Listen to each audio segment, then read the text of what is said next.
Hi guys, in this video I'm going to be showing you how to deactivate your Viber account on your desktop or your tablet.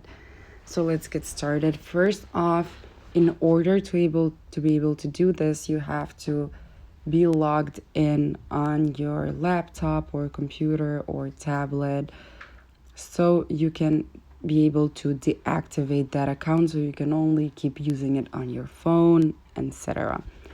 So first we're going to start off by going to our settings here.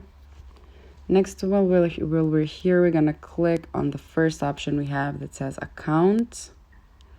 And next here of the 5 options, we're going to select the third one that says desktop and tablet.